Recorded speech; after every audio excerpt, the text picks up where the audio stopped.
Donald Trump must be tired of losing because it is happening everywhere and every day in the courts, and whatever small amount of public support he has left, it is trickling away. And of course, with Republicans in Congress opposing his budget, his tariffs, and now his foreign policy, with one Republican speaking out so loudly that Trump and his whole White House are publicly panicking. We're going to get into it all, but before we do, if I could quickly ask you to leave a like on this video, and if you haven't already and you enjoy our channel, to hit that subscribe button. It goes a long way in supporting our channel and the work of independent media. Now, of course, this Republican causing so much pain for Donald Trump is Lindsey Graham, and what he said is leaving the White House furious. We're going to get into it, but before we do, I want to start with a different senator who we actually like, in Chris Murphy, who called out some other foreign policy of Donald Trump's. I'm going to be forcing votes in the Senate on two major arms sales to Qatar and the UAE because I refuse to accept the corruption of American foreign policy. Let me tell you what I'm doing and why it's important. So, as you have probably heard, several Middle East nations are essentially putting money in Trump's pocket in exchange often for the transfer of national security secrets from the United States to these countries. We've never seen this before. Donald Trump and his family going around the Middle East and asking these countries to pay him personally in order to get favorable treatment. We can't accept this as a country. We can't accept this as a Congress. And so every member of the Senate has an ability to force a debate and a vote on major arms sales. And so I'm going to force a debate and a vote on two pending arms sales to two of the countries that right now are willing to pay off Donald Trump. Now, our relationships with Qatar and the UAE, they're complicated, but they are very important. And our message is a pretty simple one. If you commit to stopping putting money in the pockets personally of Donald Trump and his family, then we can move forward on these arms sales. But so long as Qatar is willing to gift Donald Trump a private plane, so long as the UAE is still willing to invest $2 billion in Donald Trump's crypto scam, then we can't do business as usual. Because if we were to approve these arms sales amidst this corruption, we would be normalizing a president of the United States using the massive power of American foreign policy in order to enrich himself. So this is an opportunity for the Senate to stand up and say, no, we are not going to allow the president of the United States to use American foreign policy to make himself rich. This vote will come as early as next week, but my hope is that Republicans and Democrats can stand together, stand up for a very simple message that we will not permit the corruption of American foreign policy. This administration exists to serve whatever is the latest whim of Donald Trump, whatever helps the billionaire class, and of course, dictators abroad. Donald Trump will do whatever anyone who bats their eyelashes at him and acts like an authoritarian asks. And of course, that means Vladimir Putin, who Donald Trump has increasingly been doing favors for lately. It seemed like there might be a glimmer of hope after he was humiliated for the umpteenth time by Putin, that he actually might start working towards delivering on the promise that he made of ending this war before he was even inaugurated. But of course, that hasn't come to fruition. And so Donald Trump is getting increasing pushback from Republicans like Lindsey Graham, who called out Pete Hegseth in front of the Senate today. And that wasn't even the worst of it, because we're going to get into the leaked report detailing all of what's happening in the White House's freak out. But first, let's start with Lindsey Graham. Is Putin going to stop in Ukraine? I don't believe he is, sir. I think he'll What do you go think? until... What do you think, Secretary? Is he going to stop? Remains to be seen, Senator. Well, he says he's not. You know, this is the 30s all over. It doesn't remain to be seen. He tells everybody around what he wants to do. Are you familiar with his military buildup in terms of armaments? It's well beyond what we need to do to take Ukraine. Listen, I don't want to give Lindsey credit, so I'll just say what he's saying is right. I'm not going to say he's right. I don't want to give credit, of course. But yes, this is appeasement. It is scary. It will only get worse. What does Pete Hegseth mean? He doesn't know what Putin will do next. That alone is a statement disqualifying him from his position in the government. Everyone knows what Putin wants, and if you don't, it's because you're either one, an idiot, which Pete Hegseth is, or two, you're drunk, which Pete Hegseth likely is. But again, Lindsey Graham didn't just stop there, because what he is doing with a new bill in the Senate is causing the White House to panic, and Trump too. Let's take a look. White House quietly pressures Senate to water down Russia sanctions. The Trump administration is trying to get Senator Lindsey Graham to significantly weaken his Russia sanctions bill, while the White House seeks to patch up its relationship with Moscow instead of punishing it for continued invasion of Ukraine. A key provision in the legislation, backed by more than 80 senators, is the imposition of sanctions on key Russian officials and sectors, as well as penalties for countries that do business with Moscow. The president fears that this could harm his goal of reviving relations between the U.S. and Russia, even as he seeks to end the war in Ukraine. Over the past weeks, White House officials and other administration officials have been quietly contacting Lindsey Graham's office, urging him to water down his bill, namely by inserting waivers that would allow Trump to choose who or what gets sanctions.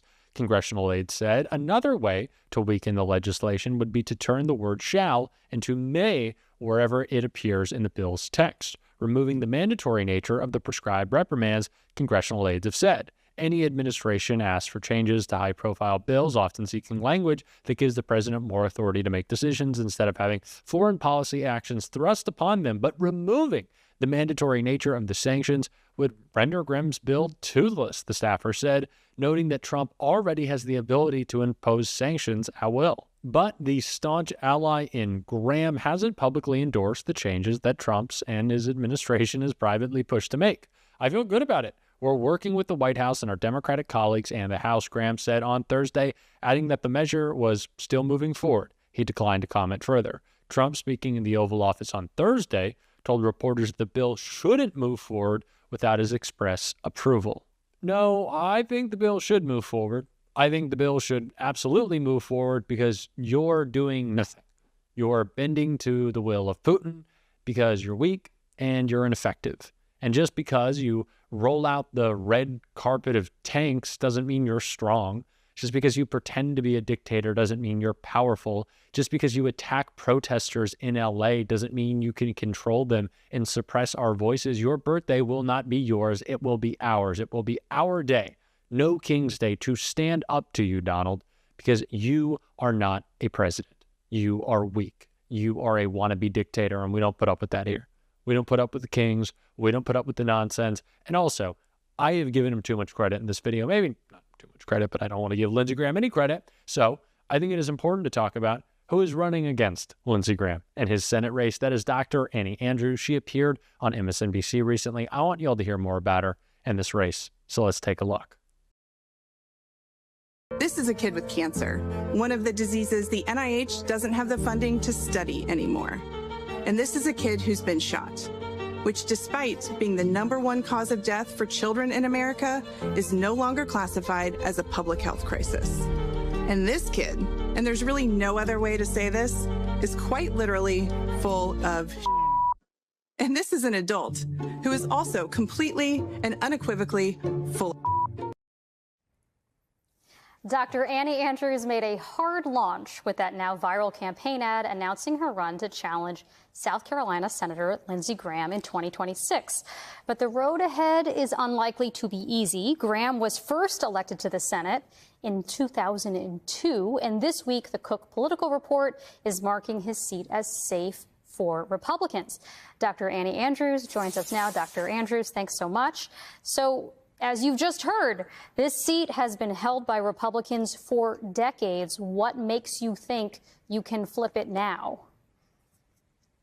Well, I'm a mom and a pediatrician, not a career politician. Lindsey Graham, as you just said, has been in the Senate for 22 years. That's half of my lifetime. And over that time period, he's changed his position on nearly every issue. I meant what I said in that video, and I will stick to that. People in South Carolina are ready for a leader who will fight for them, not someone who will just do whatever it takes to hold on to power. Democrats and Republicans alike are tired of the chaos and corruption that we see from career politicians like Lindsey Graham.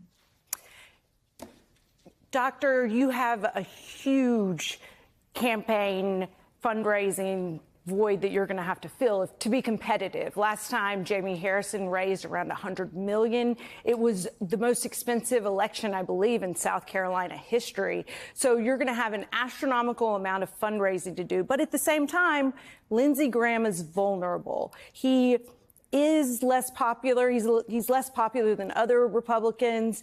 What is with his sliding unpopularity in South Carolina, where he is, his approval rating is at around 34%. And how do you plan to capitalize on that? Yes, Lindsey Graham is as vulnerable as he's ever been because he's as unpopular as he's ever been because he's as corrupt as he's ever been. He's been in the Senate for 22 years, and in that time, he has failed to deliver in any meaningful way for the folks in South Carolina. He has enabled every chaotic thing that is coming out of this current Trump administration, and it is directly harming voters in South Carolina, whether it's our auto industry, South Carolina farmers, South Carolina small business owners. People are feeling it. He's willing to take food off of kids' plates, gut our nation's Medicaid program, and watch prices spiral out of control, all so he can deliver tax cuts to billionaires. And that's not serving the people of South Carolina. I know people are ready for a change. That's why our announcement was so successful. And if people want to learn more about my campaign, they need to go to DrAnnieAndrews.com. Dr. Andrews, I want to pick up on something that's in your bio on X. You say no corporate PACs. And we've seen some candidates who have had success with fundraising on a grassroots level. It's very hard in a state like South Carolina, as Elise was just mentioning. But I want to talk about how you run your campaign. What are you going to do on the ground that is going to be a grassroots-led campaign to rely on small donations when, as we just saw, you had a billionaire who basically took $270 million out of his own pocket to buy an American president and vows to probably do more so of that in the election cycle that you're going to be competing in? That's right. I will take no corporate PAC money, and I'll do what I do every day as a pediatrician. I'm going to meet voters where they are. As a doctor, I sit down with worried parents and sick children every day. I listen to their concerns, and I come up with solutions to their problems. And that's exactly what I'm going to do out on the campaign trail. Being a doctor is not about red or blue, and this campaign is not about red or blue. It's about meeting people where they are. It's about inspiring hope for the folks of South Carolina who are tired of being left behind. Although Lindsey Graham sometimes does give us moments of pushback against Donald Trump. Does he ever really? He's kind of just a flip-flopper, and he's weak and he's spineless. Yeah, I'm not going to give him any credit. Nope. I'd love to see Lindsey Graham lose. Oh, that'd be so sweet. He's such a complainer, and it would also be so perfect. My favorite thing about Lindsey Graham is he's really just sold himself out to MAGA. He said he was the one. If the party nominates Trump, it will destroy itself, and it has. There is no more Republican Party. It's a cult of Trump. And MAGA does, in fact, hate him. Doesn't matter that he's a Republican senator and usually bends to the man's, whims. They still boo him wherever he goes. So Lindsey's kind of got the worst of both worlds. No one respects him, including the cultists in Trump's administration. So, Lindsey, maybe you'll lose your seat, or maybe you continue to live your life knowing that no one really likes you, which is a fine outcome for me. I'm a little petty. That's okay. It's Lindsey Graham. We're going to continue to call him out. And if you want to support that, as always, you can hit that subscribe button, leave a like on this video. And if you stuck around to the end, you can drop a blue heart in the comments. And until next time, I'll see you soon.